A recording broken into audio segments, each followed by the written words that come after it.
According to the New York Times, President-elect Joe Biden took the extraordinary step this week of asking Congress to confirm a recently retired General, Lloyd Austin, as his Secretary of Defense. To get his way, Mr. Biden will need Congress to waive a 1947 federal law meant to ensure that control over the military remains in civilian hands. That has happened only twice, but most recently in 2017 for General James Mattis. This is becoming a trend, Senator Brian Schatz, Democrat of Hawaii, said on Tuesday, and I don't like it. Why did Mr. Biden put members of his own party in this position? And is General Austin's appointment worth the controversy it's already caused in Congress? Here's what people are saying. A norm-breaking pick. Before retiring as a four-star general in 2016, Lloyd Austin served for 41 years in the military. He became the top commander of American forces in Iraq in 2010, when the United States still had roughly 50,000 service members there, and oversaw their withdrawal.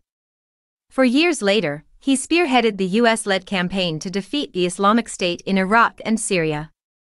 General Austin is said to be widely respected in the military, but he maintained a lower profile than some of the most prominent generals of the Obama era.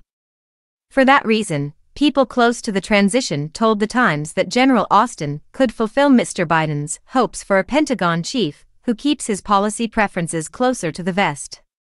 General Austin would also be the first black defense secretary. More than 70 years after the military became racially integrated, about 16% of the 1.3 million active service members are black, but the institution's upper echelons are occupied almost entirely by white men. In a survey conducted last fall by Military Times, 53% of minority service members said they had seen examples of white nationalism or ideologically driven racism among their fellow troops. Black Americans have sacrificed their lives for this country in every war since the Revolutionary War, the Congressional Black Caucus said in a statement. Appointing retired General Lloyd Austin to a position of command and authority over the United States military, second only to the President of the United States, is historic and well-deserved. But others are less enthused about the other extraordinary aspect of the selection. The principle of civilian control over the military goes back to the nation's founding, and its absence has historically been associated with authoritarian regimes. Between the 1960s and the 2000s, active duty, or retired military officers led the defense ministries of democratic countries in only about 10% of cases, according to Peter White, an assistant professor in the Department of Political Science at Auburn University. Healthy democracies need a division of labor between military leaders, who are trained to follow orders and win battles, and civilian ones, who are tasked with asking hard questions about why those battles are being fought in the first place, the Times editorial board writes. That's why mature democracies around the world have civilians serving in that role.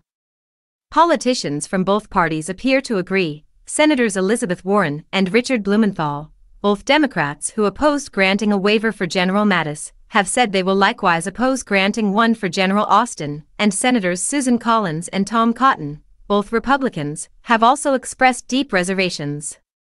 The Department of Defense contractors. General Austin also has ties to the defense industry that have raised concern. He is a partner at an investment firm that buys military suppliers, and serves on the board of Raytheon, one of the world's largest weapons makers. Raytheon's bombs are used to kill civilians in the Saudi-led war in Yemen, which the United Nations has called the largest humanitarian crisis in the world, and which Democrats have promised to end. If General Austin were to recuse himself from decisions on programs and policies involving Raytheon, he could not carry out large parts of his job as Defense Secretary. William Hartung, the director of the Arms and Security Project at the Center for International Policy, told The Intercept. General Austin is hardly alone in possessing such baggage. As a report from the Project on Government Oversight found in 2018, hundreds of people have passed through the revolving door between the Department of Defense and the corporations it does business with in recent years, which often confuses what is in the best financial interests of defense contractors: excessively large Pentagon budgets, endless wars and overpriced weapon systems, with what is in the best interest of military effectiveness and protecting citizens.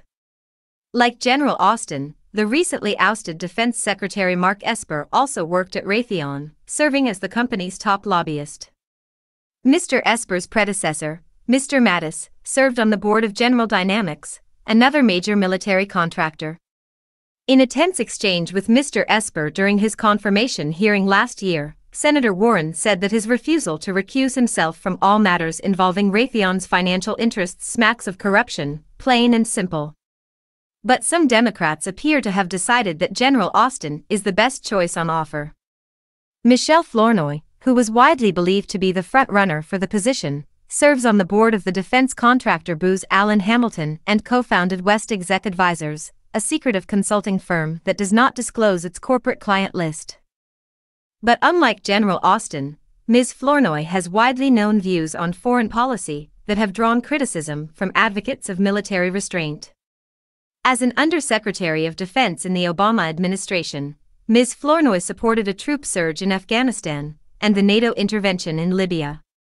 More recently, she reportedly tried to persuade representatives of national security groups to decide against calling for a ban on arms sales to Saudi Arabia in response to its war in Yemen, which to two people present sounded like Flournoy was working for Raytheon. Given the alternative, some of the most vocal opponents of the war, such as Senator Bernie Sanders and Representative Ro Khanna, have been more supportive of General Austin's nomination than their colleagues. For Biden's defense secretary, a very different first test.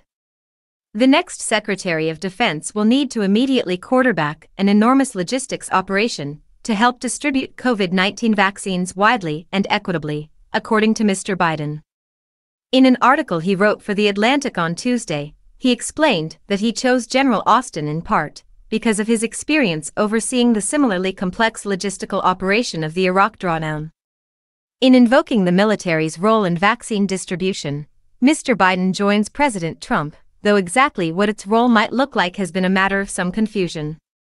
Mr. Trump has given the impression that troops would be transporting vials and even administering shots, but the Times has reported that the role of the military is both less public and more pervasive.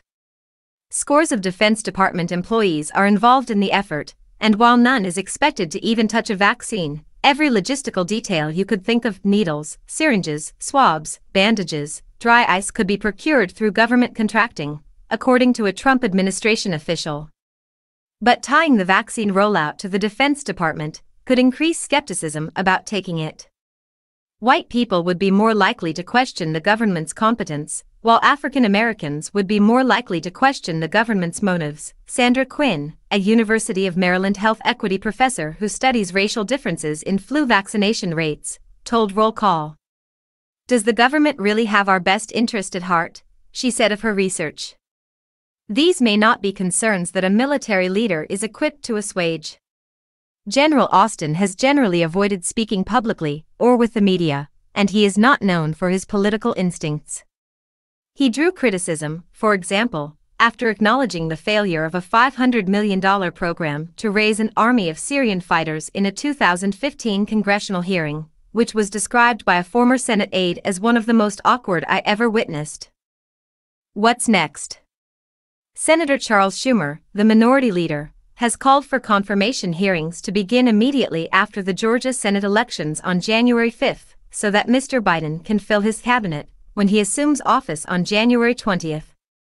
According to Politico, senators plan to ask General Austin tough questions about his views on numerous pressing global issues, from China to climate change, that go well beyond the military realm, and with which he has far less experience and little public record. But, ultimately, the answers to these and other questions about the future of America's role in the world will be up not only to Mr. Biden and Congress, but to the American people. We'll explore them more in the coming weeks.